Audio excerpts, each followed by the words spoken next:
chat. Happy What We Watch Wednesday. It's Euphoria time. I don't even want to spend too much time on this because I feel like we got to get our feelings out. But we need to sit with this a little bit and see what episode 2 is talking about. But I want to start out by talking feelings about the first episode. Just in general, how did you feel about the episode as a TV show, as a reintroduction to Euphoria season 3 and all of our characters? Very much followed a specific formula, which is expected because it's been years since we've gotten a Euphoria episode. So, Teege, happy What We Watch Wednesday. Welcome. What are you feeling about this episode? Happy what we watched Wednesday. I really enjoyed it. I There's one storyline that's so far not giving me much to go with, but our A storyline is always Rue, and that storyline gave us a lot, and I really enjoyed the episode.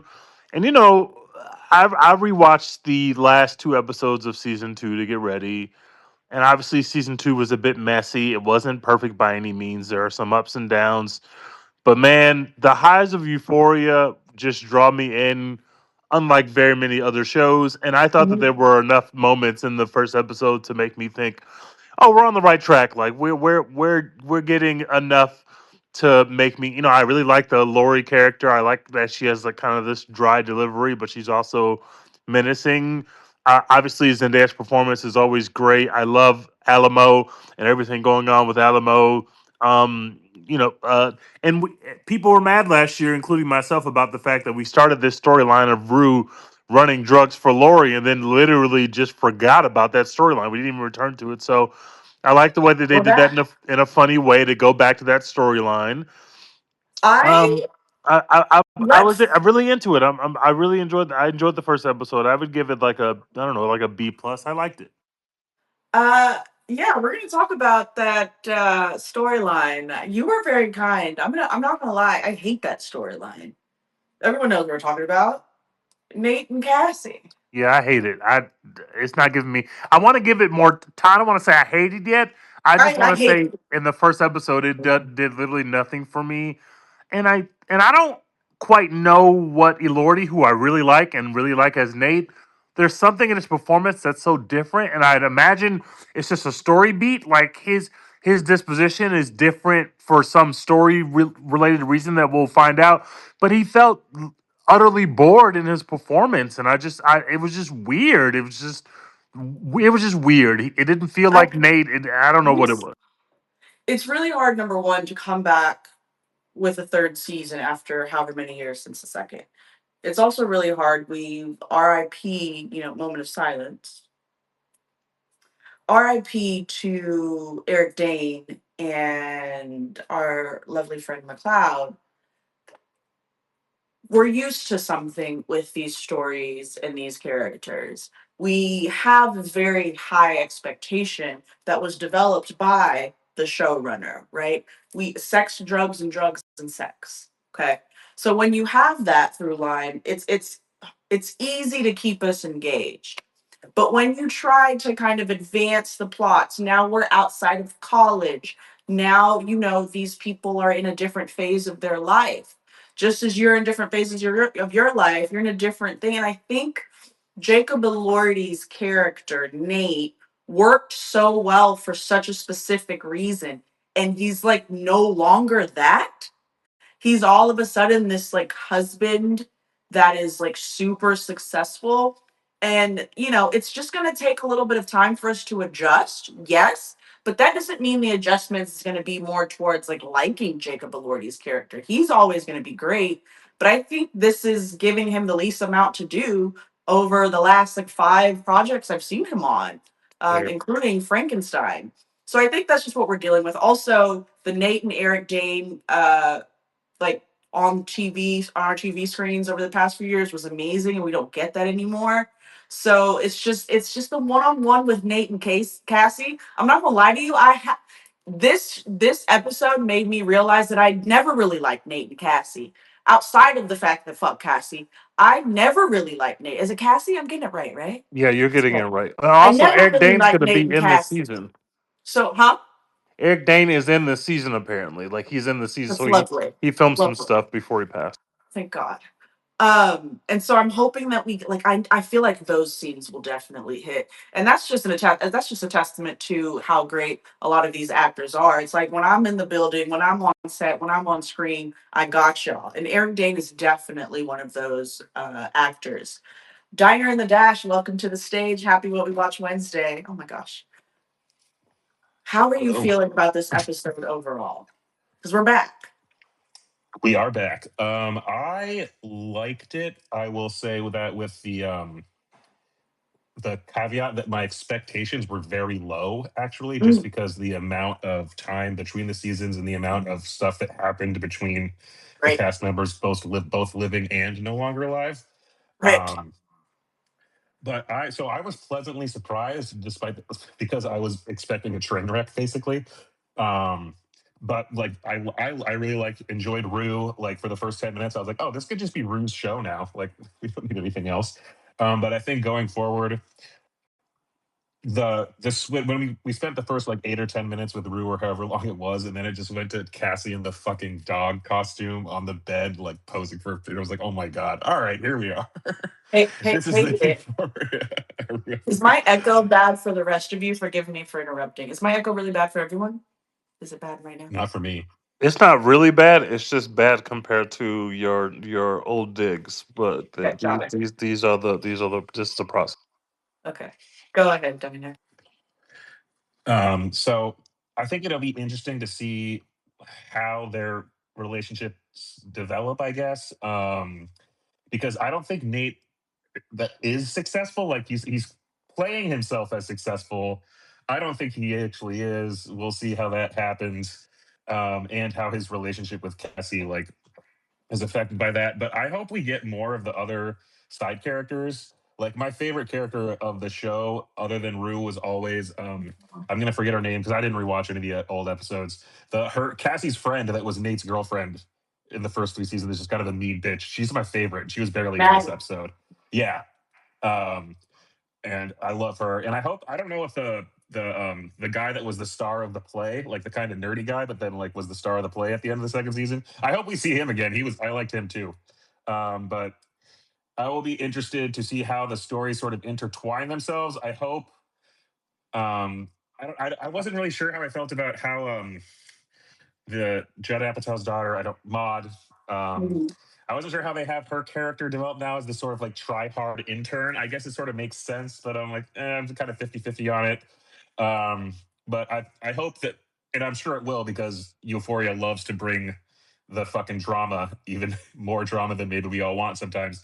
So I hope all the stories like that, you know, clash together in unforeseen ways. So I'm definitely tuned to see more. Like I was expecting to like watch the first episode and be like, nah, I'm not in for one more season of this. But no, Right. I'm in. And So that some people yeah. definitely said that. Like they definitely said, nah, I'm good. I'm off this. I don't care at all. I am not one of those people. I'm in.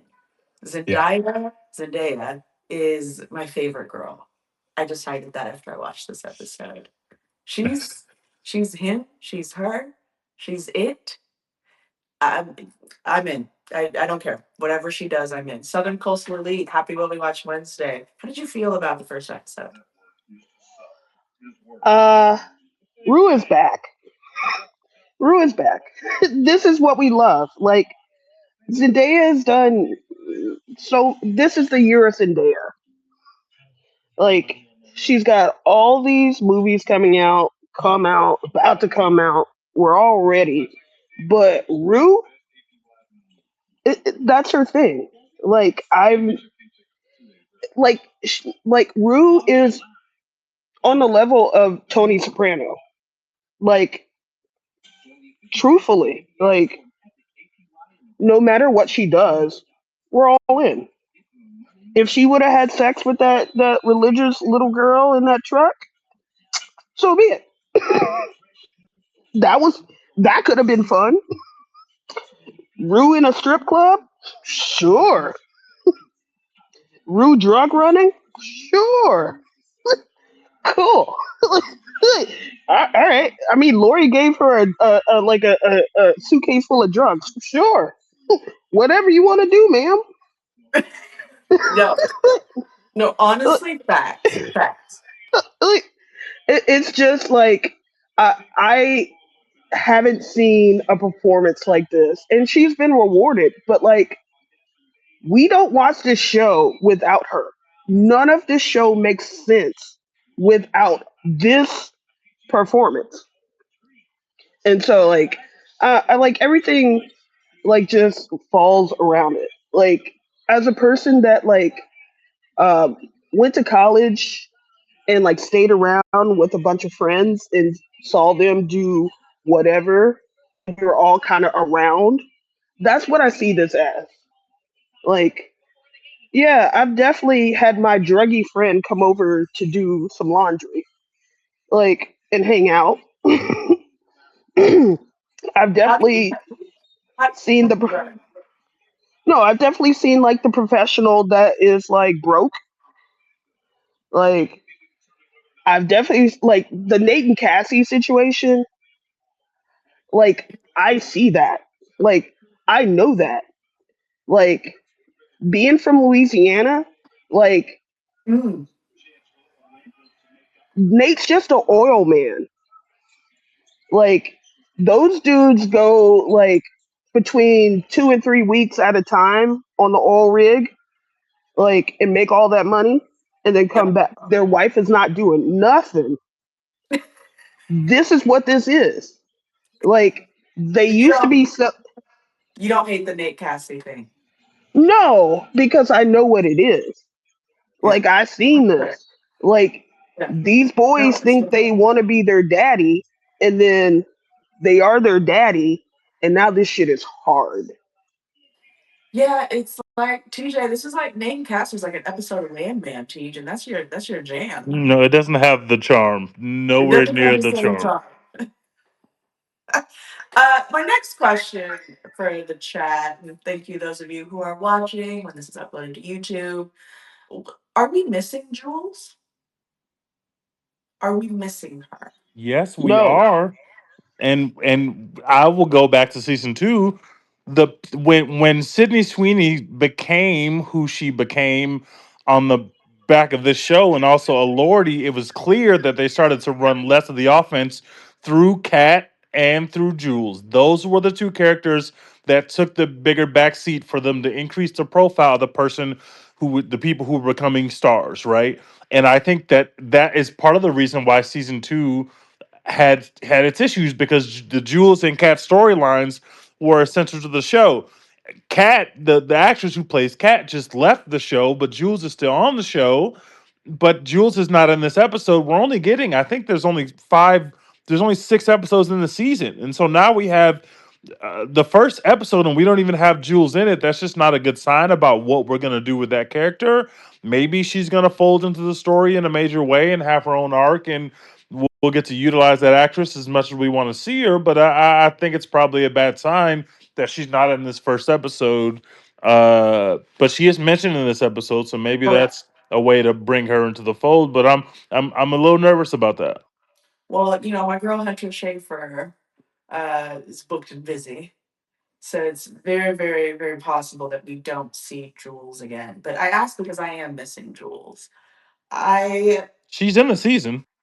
I want Jules back. Right. I want Jules back. I want the Jules Rue on my screen 100% of the time. If I say the word Zendaya, and y'all can think about the, or excuse me, if I say the word Euphoria, y'all think about the first 2 to 5 words that come to mind. For me, it's Rue, Jules, drugs, sex, and like, I don't know, another word, anything else. It's about 4 words right there. And so that's what Euphoria is to me. And so in this episode, we kind of got an episode of Landman slash Frankenstein. Not just because Jacob Blurt is a Frankenstein. We got a short, quick snippet of one battle after another with Zendaya's character Rue. We just got a lot this episode. I enjoyed it. I was intrigued. My favorite part of the episode was the headshot to the apple. That the way that Euphoria can introduce a new character, chef's kiss. Okay. Like that's really hard to do. We talk a lot about that in industry HBO. Maybe it's HBO. HBO is paying attention, honey. When they pick up a show, they know how are you introducing and intertwining your new characters. Diner and the Dash, what was your favorite part of this episode? Like what really stood out for you? Because again, like Euphoria for me is Zendaya, Hunter Schafer, drugs and sex. And we got a lot more than that, right? So go ahead, talk to us. I was expecting Jules, so I was sad not to see her. I don't know what part of the episode she would have been drawn into, but I feel like she's definitely a missing piece because like outside of the drug running stuff, when Rue's just hanging out with her friends that also like have their shit together for the most part, it's like there's less, shades of gray going on. So I did miss Jules. My favorite moment. Well, I gotta give my girl Maddie love one more time. Like, the one glimpse I've had where she's just talking shit to her A-list client, like the one little bitch is in the episode, is Yeah. was like walking to an event like that. Love that. But yeah, just from the beginning, and I love that you mentioned one battle after another because it was like absolutely that vibe when she's singing along to the song in the car. And I was like having fun with her, and I was like, "What's about to happen?" And when she gets stuck at the top, and I love how they drew that scene out for like a couple minutes where she's like wondering what the fuck to do. It's like, and then it's like, I'm just gonna take the bag and I'm just gonna leave the car on top of the wall. Fuck it. I mean, Real what a spot. moment and what a reintroduction into like the world of both Euphoria, but also the current world we're living in now. It's like, Yep. oh, Euphoria's been away for a few years, and like all the characters have too, and now this is the world we live in. So that was my moment. So I love that too. Yeah, Southern Coastal Elite, you're next, and that made she made a great you made a great point earlier that like Rue does whatever the fuck she want to do. Like Rue, What sure, whatever you want to do. And we started off. You know that you're correct because we opened up this episode with hey, Rue is doing whatever the fuck she wants to do 100% of the time. So I think I want to hear what your favorite part of the episode was. I imagine it's something to do with Rue, but go ahead.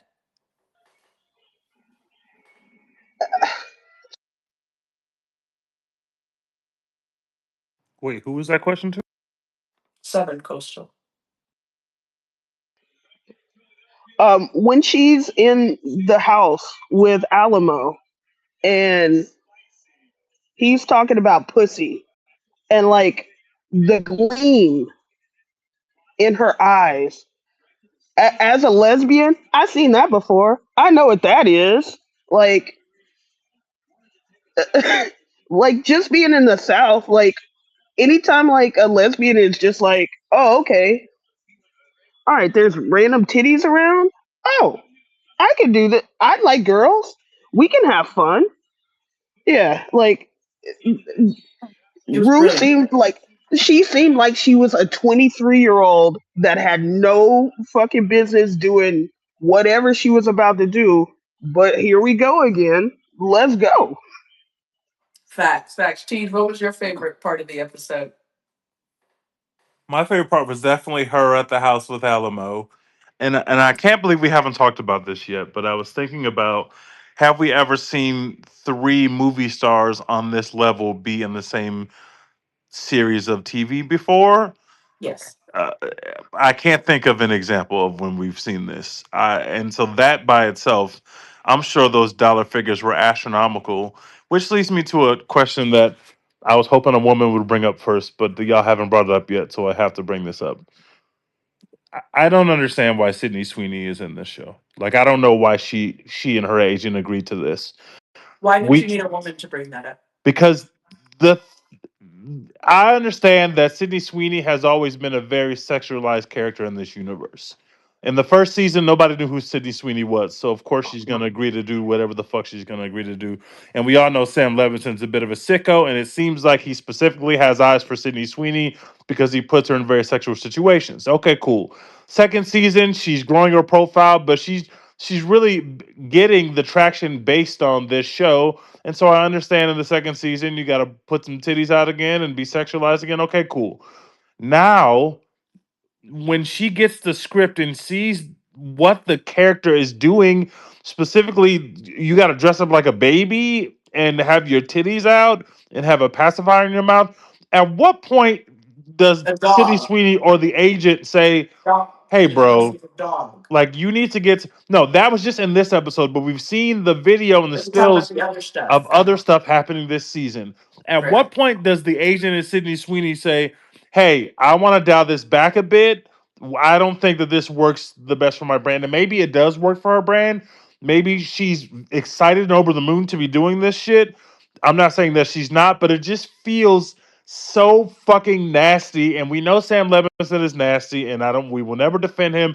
Although this show is great, he is a fucking sicko, and I think that the way that he writes this woman character specifically is very gross, and the fact that the profile of the actress is growing, whether or not we like her, because obviously she's not anyone's favorite person right now unless she voted for Trump, but having her do the shit that she's about to do in this season, I feel like they really need to come out the gate strong in this first episode to justify all the shit that we've already seen, which they put out. We've already seen how she's about to be giving it up. And so you better come out the gate fucking cooking to the point where we say this is why Sydney Sweeney had to do the shit that she did, because this fucking storyline and this character is going places. This shit is about to go crazy.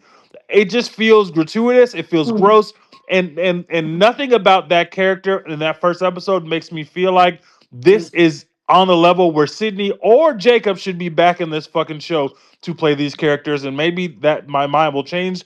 But I don't know why those two people are in this show, and those are two people who I think are talented, and I don't know why they're still doing nasty Sam Levinson fake porn shit. I don't know why they're doing that. Hmm.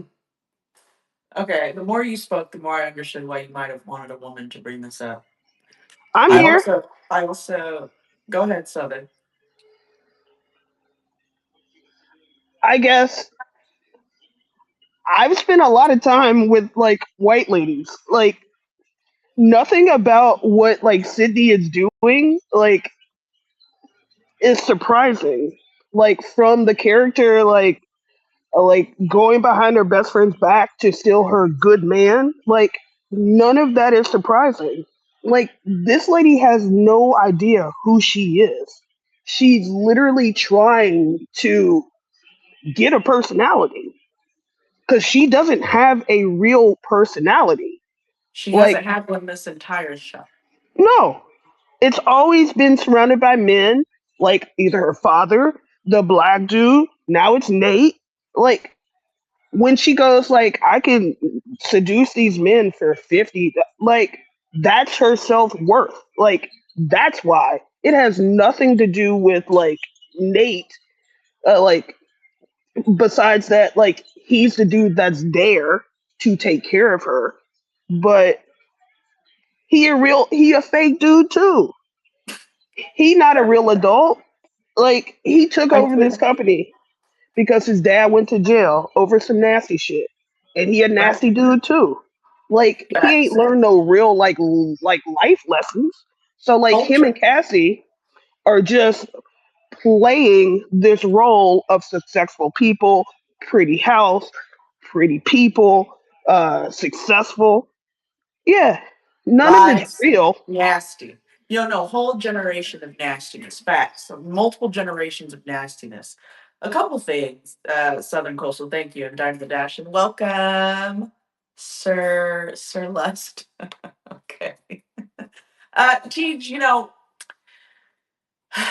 I'm not mad you said it. I'm not mad you said it. However, kind of to what Southern Coastal is saying, this is what Cassie is. I don't think as you spoke more about Sydney Sweeney as a actress, as a worker in the business with her agents and things. Yeah, I think you answered your own question. Is this good for her brand? Yes. Is Sam Levinson obsessed and involved and a little bit sick? And this is a little bit of his own way, though he's extremely talented. Is this a little bit of his own way to kind of get off in the ways that he wants? Yeah. And yeah, you're gonna use Sydney Sweeney for that. You're gonna use Alexa Demi for that in some ways. Now I love that Alexa Demi's character is kind of going into other path. While we're not huge fans of Sydney Sweeney's inability to stand for anything. Um, I don't think that sex, drugs, and sex, right? The title of this chat, I don't think it's a bad thing. I think it's okay that she's just sexy, right? Like Southern Coast was saying, that be what it is. And going back to what I first started, I can understand that being what it is, and that's how that looks like. And none of that was perturbing to me. It is very realistic, quote unquote, whatever that means, right? I've seen it before. It's typical. She doesn't have a personality. She's never really had a personality. She's always just kind of been this mimicry of like, sexiness and attempts to be feminine and mocking other people, and that's just what she is. She doesn't really have a full identity. And I think how we feel about Sydney Sweeney will come into that. But Cassie was never a likable character.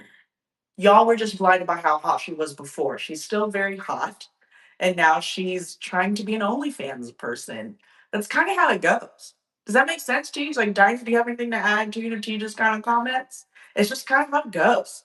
I think that makes sense from like if you're just writing Cassie the character. I think it makes perfect sense. I don't think it makes perfect sense for Sydney Sweeney to continue to be Cassie. I don't think that makes sense. Why? And because What do you know about her business? I don't understand. Everything you said that that's exactly what she wants to do. When the two first seasons came out, she spoke very openly about using her body for her marketing, her business. If that's changed since then and now, sure. But she is very comfortable doing these things. Her And we should lingerie be is in the okay. show. We should be okay with women being comfortable doing these things. What's the problem with that? I don't think that there's a problem with it. I just don't. Just because the role of Cassie and the way that she played Cassie made sense for Sydney Sweeney on her journey. Once you put out something like a rom com that makes $500 million or $400 million or something like that, it just seems like it just seems weird to then go back to That's a like, big number. and that's a huge number. Like there are very few people that have ever helmed a rom com that made that much money, especially in 2026. That's not even a thing that exists. That's not even a genre of movies that you can go see on the big screen anymore. And so it just feels like to me when you and also we can't compare what she's doing in the pictures that we've seen it from this season to what she's done in the previous seasons because okay, she had her titties out and stuff, true, but putting on a costume where your legs and feet are in the air, where you're dressed like a baby with titties out and a pat, like that is different. That is even beyond the pale of the stuff that she was doing before. I don't know. It just It's feels weird. what movie made 500 million? I don't remember the number, but anyone but you made a shitload of money, and it's a rom Oh, com. It's a uh, straightforward rom com. You cannot put it in any other genre. It's literally a rom com. That shit was in theaters forever, and that shit made millions upon millions of dollars. Okay, I I don't think it know was a five hundred film million. that came close to is rom com. It was called Who Made the Potato Salad. Someone look up how much how much anyone but you, because I was like, dang, what is he talking about? Because I know I've seen You, most. it's great. It's a Everyone. really great film, by the way. But they I they watched it. made I they watched it. made I watched scary movie money with a rom com. That goes to the star power of him, of her, and Glenn Powell. Like that is I pure star loved power. I loved that little cute little movie. It wasn't bad. Dang, that feels like ages ago. How long ago did that come out? Like 4 years ago? Five? I don't even know. Let's look that up. And let's see the exact number. 500 million seems like Marvel numbers, if not more. At least Marvel opening weekend numbers. That's kind of crazy. But yeah, I just Two hundred and I fifty million. It came out in 2023. 2020 what? 2023. That is a lot of money. How much did it cost to make?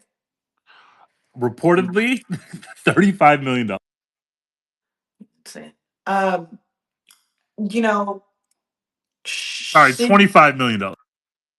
I have watched Sydney Sweeney for a while up until probably like, I don't know, last year. And she's very open about how she selects things. And I love that you were talking about this. I love that you're asking these questions. Like, the business side of this. Happy what we watch Wednesday. That's what I love about our chats. We always talk specifically about the art, the creativity, what we love, how we feel, right? I'm very much not a woman that rates TV and film. It doesn't mean anything to me. However, how it makes me feel, what I think, how I relate to others on it. But we always have to talk about the business part of it as well, because that either hinders or exacerbates the worst of our art, or like really improves and makes everything on our creative side even easier, right? And so, Cheese, you keep kind of talking about the business side, and I think I think you underestimate or like have just completely gotten Sydney Sweeney's like business wrong. I think you just do. Like, number one, a lot of these times there's contracts and things that are involved, and even if there's not, even if she could get out of it, right? How much of that 150 million is really for her? How much did she actually see of that? On top of that, again, you're assuming she doesn't enjoy this. And again, I haven't watched interviews recently. She enjoys them. Could do something that you hate for a ton of money. Imagine doing something that you enjoy for like half of that or a third of that. It's she.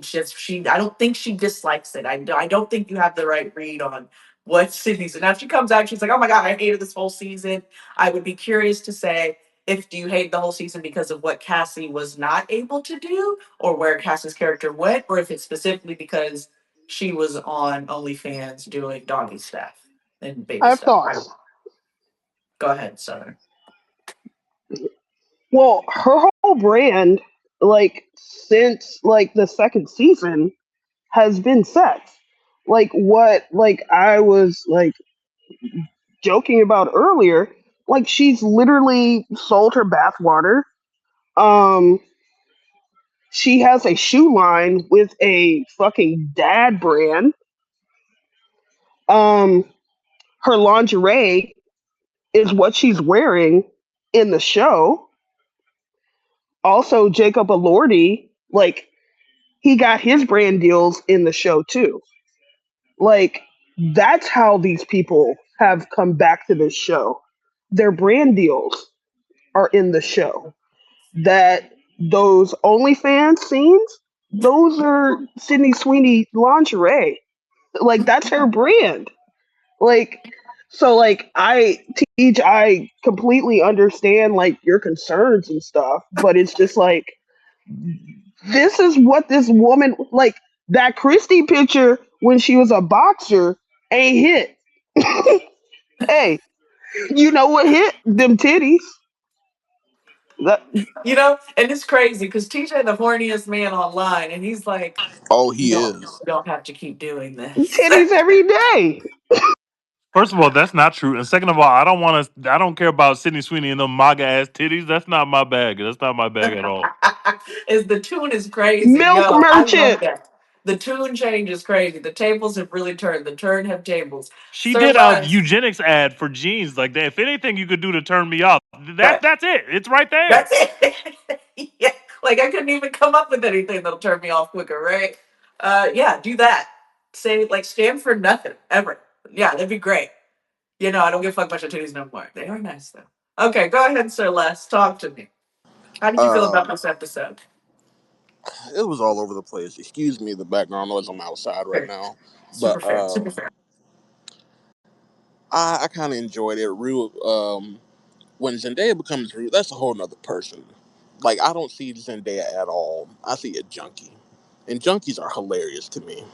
My uncle was a junkie. Um, yeah, shout out to Uncle Charles. Yeah. Um, but yeah, she like Zendaya is acting circles around this entire cast as usual. Talk. Sydney She Sweeney offers is. nothing but like subpar double D's. And I have one question. Ooh, what? Um, when is the real Nate gonna show up? Right. What that demon at? Right. I need Right. cinema. We are being excuse me. We are being fed by Daredevil, Invincible, and the boys. Euphoria can't let me down like this. They cannot 2011 LeBron me like this, and that's We my guy. We are eating really, really good when it comes to TV. You cooking. I need you to know the what we watch You know, chats. I be in the chef time to time. I be talking to Teege over there. He be lying his behind off in the text threads, but he'll recognize one day.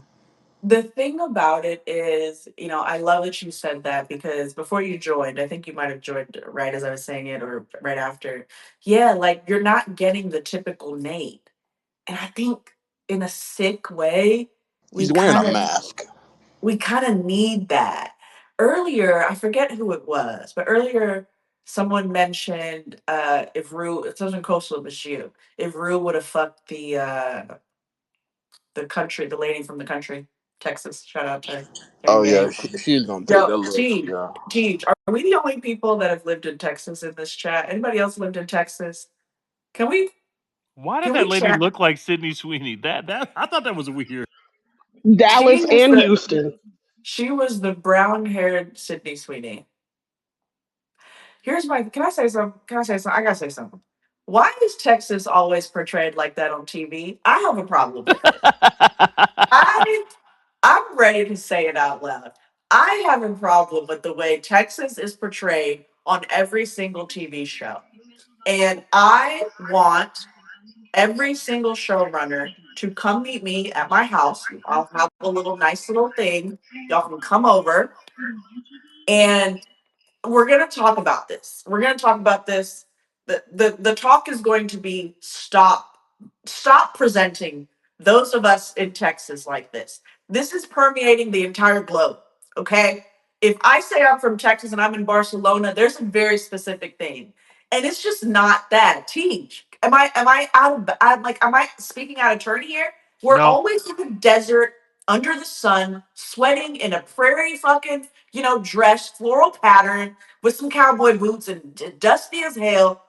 That's not. I'm tired of that. Okay, You I agree can with tell you. no. You can tell no showrunner has ever really been to Texas. That's my problem. I agree with you, but also remember that this is not Texas at large. This is literally Texas at the border, like because she's crossing the border. Why So, can't we get a city in Texas for a little bit?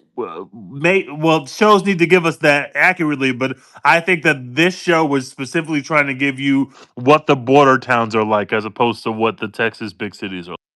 No, but that's every show. Every time I'm in Texas, you're taking me to Tyler and outside of El Paso. Enough or the border. We oh my gosh. Anyways, quick tangent. If anybody else is from Texas or has ever lived more than like 5 to 10 years, it's not Lubbock. Okay. It's not just Lubbock. Okay. It's like very, very tiny. They got Texas Tech. God bless them. Okay. Shout out to my Longhorns. But if you go to Austin, if you go to Dallas, you go to Houston, I mean, you can even go to freaking, I don't know. You can go to San Antonio, whack. But you can go to San Antonio, and it's just not that. And I really resent that. But anyways, Southern Coastal, you had said she could fuck her. I think that spoke to me to what we expect from these characters and what they've like drilled into our heads over the last decade that they've had this show out again. It feels like a decade. So we expect certain characters to do certain things, right? And like Sir Les was talking about, we expect Nate to be a certain way. Was I the only person Criminal.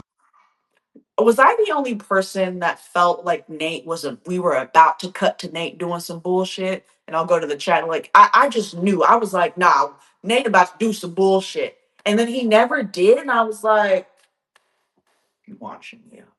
I'm watching you, motherfucker. Teej, what do you think about that? And then we'll go to the chat. Jacob Elordi, Oscar nominated Jacob Elordi, by the way. Period. There's no way that he is this bad as he was. I literally think this is a story beat. Like, I think we're trying to establish that Nate might be different for the change up. I didn't think it was going to happen in this particular episode, but I know that the Nate darkness is coming back. Maybe it comes back at the same time that we get to see Eric Dane. But there's no way. And it felt like specifically it was the performance was muted, underplayed for a reason, and I just can't wait to see the other side of that coin because the Lord is too talented of an actor. He's a very good actor. He's very good in this role. So I feel like Super. this is very, very purposeful, and Sam playing with us. And Sam be Yeah. doing that sometimes. Sam, I've never seen so little from that character. Like even in the episodes where he has a line and a half, he cooks. And again, that's just because of who he was in those times. But yeah, I'm with you, Teege. Teege's favorite movie is Saltburn, so I know that's why he loves Jacob Elordi. He really loved him in that. Boy, these are some Going nasty lies. That's the worst movie ever. Go ahead, Diner in the Dash. What are you thinking about what I said regarding like what we expect Rue to do, what we expect Nate to be like? You can feel it. Like if you pay attention the next time you're watching, you're like, ooh, some shit's about to happen, and then it doesn't. And you're like, wait, I'm watching you. I definitely would probably felt that more with Nate in this episode. Like he's got a mask on for something, and I loved what Teej said at the very beginning of the show about like not just the character being boring, but Elordi himself like seeming bored.